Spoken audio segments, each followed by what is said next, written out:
Assalamualaikum warahmatullahi wabarakatuh. Perkenalkan, nama saya Chelsea Atri, NPM 2317051095 dari kelas D. Di sini saya akan membuat video pengganti pertemuan ke-14 mata kuliah praktikum machine learning. Di sini pembahasan pada praktikum ke-14 adalah support vector machine atau disingkat dengan SVM. Untuk materi praktikumnya, support vector machine merupakan salah satu metode dalam supervised learning yang biasanya digunakan untuk klasifikasi, seperti support vector classification dan regresi support vector regression. Dalam pemodelan klasifikasi, SVM memiliki konsep yang lebih matang dan lebih jelas secara matematis dibandingkan teknik-teknik klasifikasi lainnya. SVM juga dapat mengatasi masalah klasifikasi dan regresi dengan linear maupun non-linear. SVM digunakan untuk mencari hyperlength terbaik dengan memaksimalkan jarak dan kelas. Hyperlength adalah sebuah fungsi yang dapat digunakan untuk pemisahan antar kelas. Dalam 2D, fungsi yang digunakan untuk klasifikasi antar kelas disebut sebagai linears.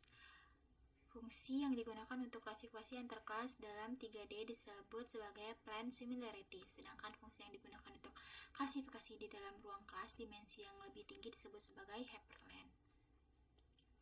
Nah, ini gambar which hyperlength. Nah, kita bisa lihat yang mana hyperlength-nya. Yang ini maxim the margin.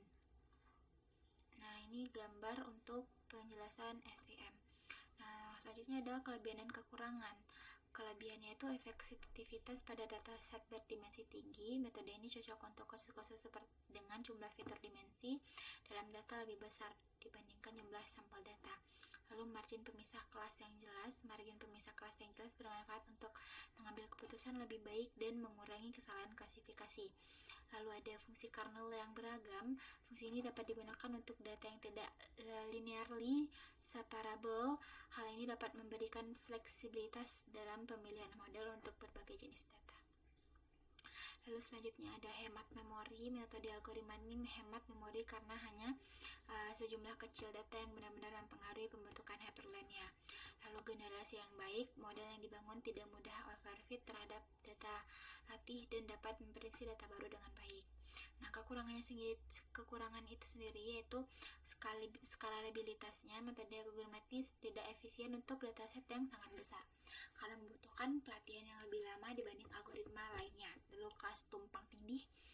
Metode algoritma ini tidak berfungsi ketika terdapat banyak noise atau kelas target yang tumpang tindih. Lalu kebutuhan parameter. Memilih parameter yang tepat untuk fungsi kernel dan regularitas bisa menjadi tantangan dan perlu penyetelan yang cermat. Nah, formula matematis linear SVM ini sendiri terdapat dua. Yang pertama itu hard margin linear SVM. Formulasi ini digunakan ketika data diasumsikan dapat dipisahkan secara linear dengan sempurna, yang dimana tidak ada titik data yang salah klasifikasi atau berada dalam margin. Nah, tujuan hard margin linear SVM ini adalah untuk menemukan hyperlength W dikali X tambah B sama dengan 0 yang memaksimalkan margin antara dua kelas. Memaksimalkan margin 2 per W setara dengan meminimalkan W kuadrat. Nih, meminimalkan setengah dikali W pangkat 2 dengan batasan ini. Lalu ada soft margin linear SVM. Dalam banyak kasus di